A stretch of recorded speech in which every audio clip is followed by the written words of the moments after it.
Doktor, gecə yatıram, amma gün ərzində yenə yuxulu oluram.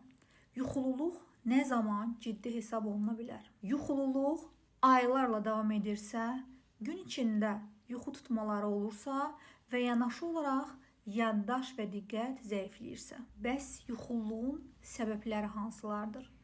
Birinci, yuxunun keyfiyyətsiz olması, vitamin və hormon çatışmazlığı, stres, narahatlıq, gərginlik, bəzi dərmanların yan təsiri, yuxu apnesi və s.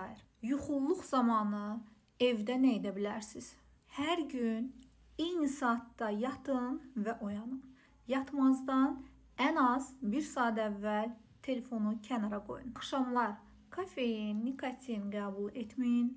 Axşamlar ağır yeməklərdən qaçının. Gün ərzində yüngül fiziki aktivlik və gün işığı çox vacibdir. Əgər siz də özünüzdə yuxululuq hiss edirsinizsə, vaxtında həkimə müraciət edin.